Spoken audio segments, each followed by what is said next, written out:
बाबर आजम का एक स्टैट काफ़ी दिनों से शेयर भी हो रहा था, वो एज कैप्टन उनकी क्या परफॉर्मेंस रही है और जब वो कप्तान नहीं होते तो उनकी क्या परफॉर्मेंस रही है, तो वो आपके स्क्रीन पे आ जाएगा। एज कैप्टन 36 इनिंग्स, 1738 रन्स, 51.1 की एवरेज और 400 हैं। नॉट एज कैप्टन 79 इनिंग्स में 2754 रन है, 38 की एवरेज है लेकिन 500 है। एवरेज ही सब कुछ बता रही है कि जब वो कप्तान होते हैं तो वो कॉन्फिडेंट होते हैं। लेकिन कल की इनिंग्स पर भी नज़र डाल लेते हैं तो 23 रन किए बाबर ने 38 बॉल्स पे, 60 का स्ट्राइक रेट, 3 चौके लगाने में कामयाब हुए थे। क्या दो चौके जो जैडन सील्स को उसने मारे थे, ऐसा लग रहा है कि जैसे आज बड़े रिदम में है, अच्छा खेलेगा। फिर उसको गेंद बड़ी अच्छी पड़ी, स्क्वायर हो गया और फिर वो कैच निकल के पीछे चला गया। अपने ऊपर नाराज भी था कि मैं किस तरह मैं इस बॉल को नहीं खेल सका प्रॉपरली, उस गेंद के ऊपर पूरी तरह से आया नहीं बाबर। तो वो अनलकी रहा कि उसको इतनी अच्छी गेंद पड़ी। लेकिन ये बड़ा फैक्ट है कि उसका एज बैट्समैन, एज कैप्टन उसका एवरेज ज़्यादा अच्छा है। लेकिन जब से उसने सेंचुरी नहीं बनाई, अब ये 33rd इनिंग्स गालिबन हो गई कि 33 इनिंग्स में उसकी कोई सेंचुरी नहीं है।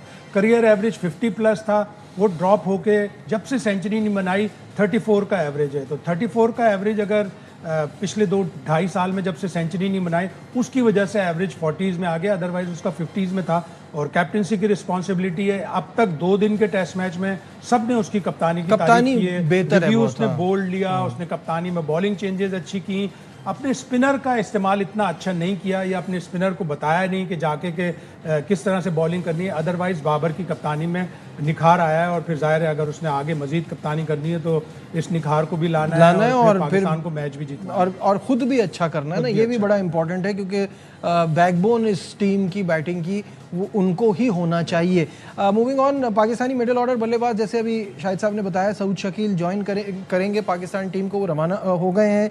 सऊद तरोबा में टीम को ज्वाइन करेंगे। अब्दुल्ला शफीक लीग खेलने के लिए गयाना में मौजूद थे, वो भी वहाँ पहुँचेंगे। तो इन दोनों के आने के बाद बैटिंग आपको लगता है मज़ीद स्ट्रांग हो जाएगी? और दूसरा सवाल ये है कि जब सऊद को सब्जेक्ट टू फिटनेस पे रखा था और कहा था कि वो इंग्लैंड में टीम को ज्वाइन करेंगे, तो ऐसा अचानक से क्या हुआ? फिटनेस ने उनकी लगता है मुतासिर कर दिया डॉक्टर जावेद मुगल को और जो लोग फिटनेस असेस कर रहे हैं। तो उन्होंने कहा चलो वेस्ट इंडीज़ ही भेज दें, वेस्ट इंडीज़ की हवा खा के इंग्लैंड जाएंगे तो शायद थोड़ा और सेहतमंद हो जाए और अच्छा हो जाएगा। और अब्दुल्ला शफीक ने अभी ग्रेड 2 में 850-900 के रन के करीब बनाए और उनका भी टिकट बच गया कि वो ऑलरेडी वेस्ट इंडीज़ में थे, तो यहाँ से जाते तो पैसे भी ज़्यादा लगते, तो वो भी बच गया। Abdullah Shafique again huge fan of Abdullah Shafique. लेकिन अब्दुल्ला शफीक को अभी तक अपनी विकेट की प्राइस का पता नहीं कि मेरी विकेट की क्या कीमत है। किसी प्लेयर का टेस्ट मैच में 200 चेस करवा दिया, 360 श्रीलंका में। स्पिनर्स को अच्छा खेलता है, फास्ट बॉलर्स को अच्छा खेलता है, कोई एक नई एकेडमी में सारे लोग उसकी तारीफ करते हैं। अगर वो प्रोडक्टिव नहीं हो सकता तो फिर ये बहुत बड़ा पाकिस्तान क्रिकेट के लिए अलमिया होगा। ये शुड स्कोर रन्स ना सिर्फ रेड बॉल में बल्कि वो वाइट बॉल में भी पाकिस्तान को सर्व कर सकते।